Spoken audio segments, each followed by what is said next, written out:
Good evening, friends.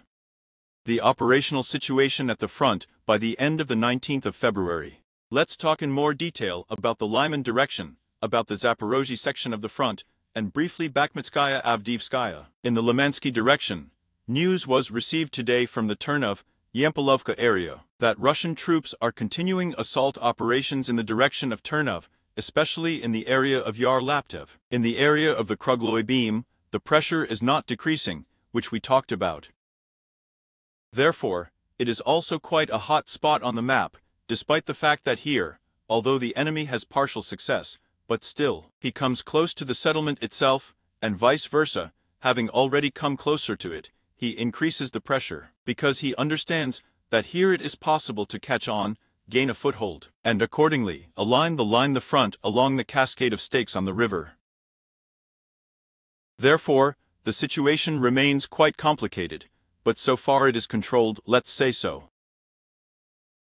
There were also attacks in the direction of the near Yar, the far Yar. There are several attacks today. What we saw from the drone footage was on one of the forest belts located south of Yarov, but we managed to repel this attack. But, this is again the same information that we received in the evening, 3 or 4 hours ago, within the afternoon and the evening. Let's say so roughly. It means that with regard to the Yampolovka, there is also pressure in this direction from the Yarolaptev area. They are trying, as we said on previous broadcasts, to attack from one to the second Yar, that is. In order not to advance along its positions from the southeast, they are trying to go directly north in the north direction. At the same time, there are close-range shooting battles. Do not forget that you published the footage and made a small remark that there are about 200 meters between the positions to the advanced positions there. This is a fairly short distance, plus the battlefield is saturated with drones in Beer. Now normal weather has cleared up, so drones are used in Beer on both sides. For the enemy, the fact that the APU has the superiority of VP drones in a number of areas becomes a significant problem, but they are betting now on the RAP system. The Russian army has several new developments, but so far it cannot be said that they are effective. There is efficiency, but not the one that is needed. Therefore, in any case, they use and try to advance further, while attacking not only in the western direction, but also the southwestern direction, and in the area of the Krugloy beam, making the main bet focusing on moving not along the lower forest belt, but along the north, trying to gain a foothold approximately in this area of gray zones. And the attacks are coming not only from east to west, but also from south to north. Therefore, the situation is quite complicated. There are further reports that the transfer of additional forces to this sector of the front in Kremenaya, Chervonopopovka, and accordingly, increase the pressure may take place, as we discussed earlier. But so far, the forces that are concentrated, they are involved. There are a lot of messages, a lot of misinformation going on, so the fighting continues with varying success. There is also pressure from the enemy on Bologorovka itself. The main battles are in our area, which means that the industrial zones southeast of Bologorovka and were rolled to the east on Bologorovka itself were repelled. At the same time, the last 3 days I would say, we see regular footage coming in, but they are all from outside the red zone. It is possible to repel the attacks of Russian troops.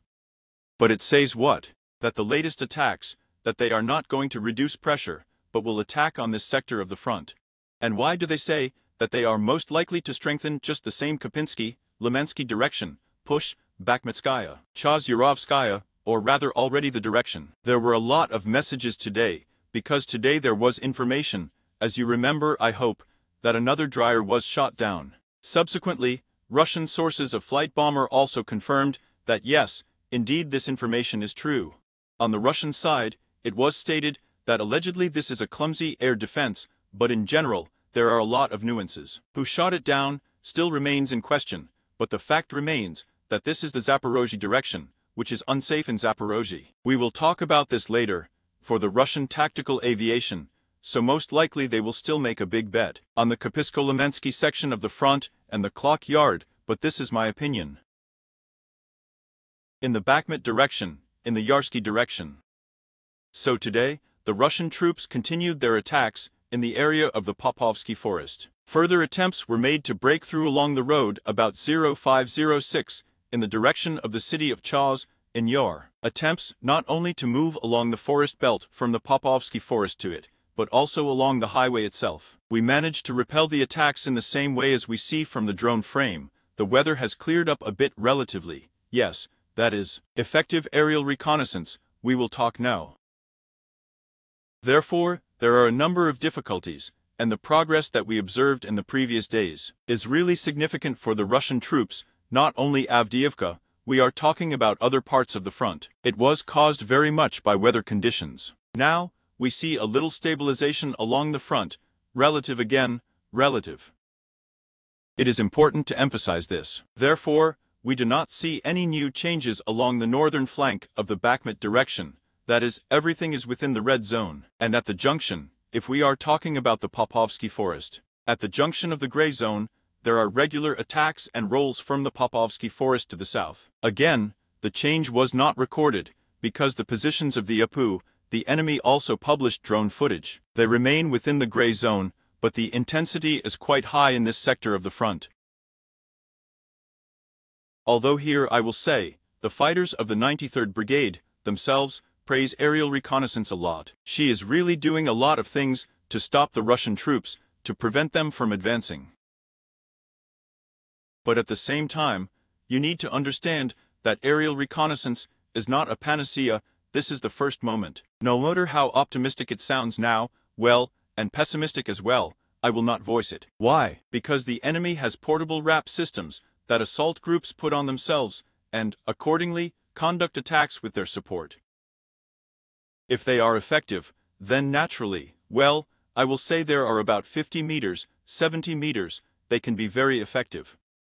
That is, it seems to be a short distance, but they have efficiency, so the enemy has partial success, and conducts further assault actions on Ivanovskoye, and today is also no exception.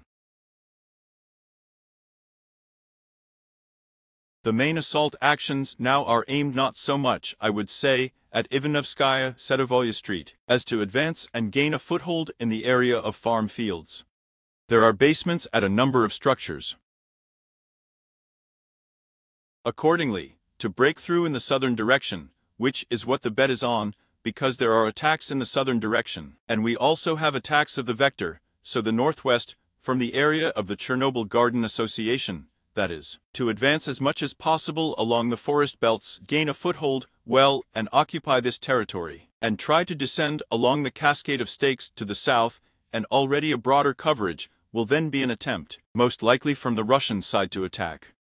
So far, we have managed to repel a number of attacks, but the fighting continues within the gray zone. Russian troops are regularly present in this zone, and the Apu is also present periodically. As you remember, they reached all the way to Ivanovsky.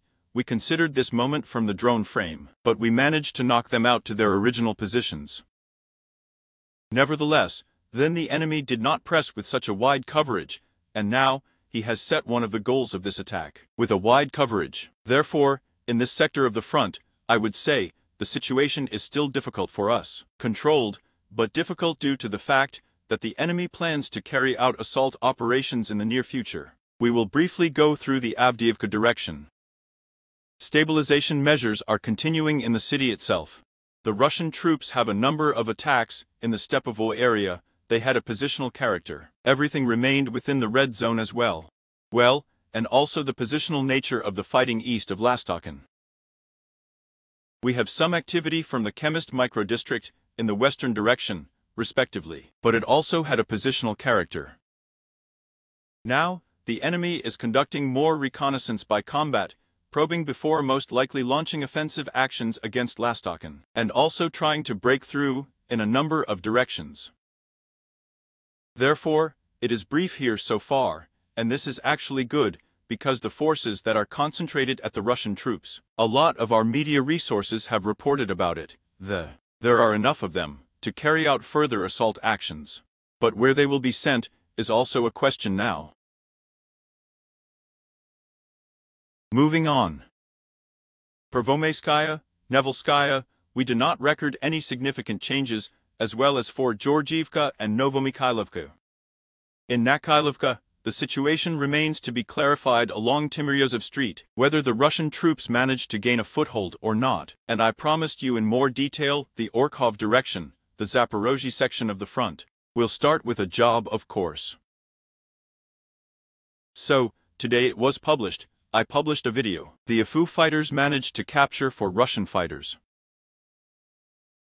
In the work itself, but we analyzed another video on the previous daytime broadcast, where the Russian troops approached the building in the western part of the work, but we added a gray zone. But as a result, it was already dark, already in the daytime, the remaining fighters were captured. Therefore, it is a little to the south of the positions that we noted, so now we see the gray zone tint and relative stabilization. This is if we talk about the positions west of Rabatin.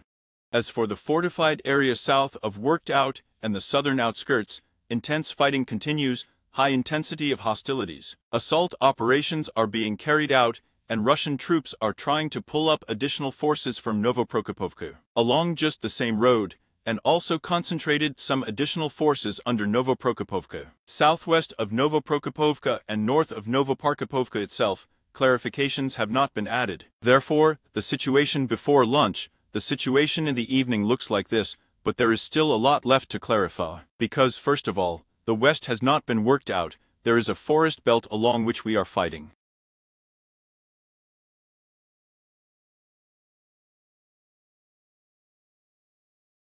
This means that the enemy is attacking both in the south and in the north. We have had a relative stabilization in the north, so the situation is being clarified. In the south, there is just the same pressure. Russian troops continue to put pressure on the fortified area itself. The main goal, of course, is to gain a foothold in the main part of the fortified area, and pull up additional forces that are now concentrated to the south. In order to increase the pressure on the work itself, and flank attacks, do not forget, Russian troops are also conducting not only west of Work, but also northwest. There is some activity from the settlement of Work on. So there is still a rather difficult situation in this sector of the front, although, I repeat, there is already some stabilization.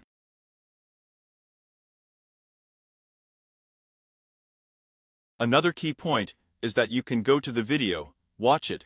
I have a full telegram where the Russian fighters were captured. Weather. Again, we are talking about the weather, as in other areas.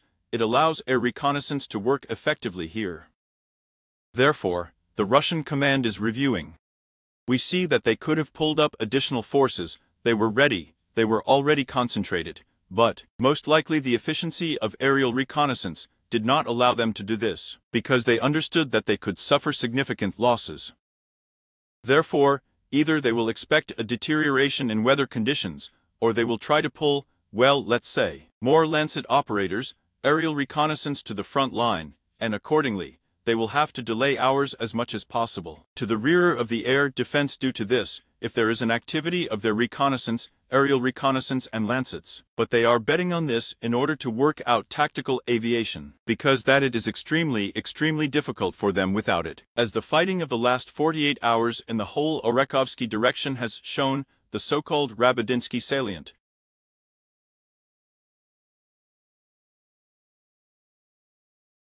Well, we continue to have minor attacks. Why did I speak for strikes that are distracting? Because there is also some activity of Russian troops between Prokopovka and Verbolov.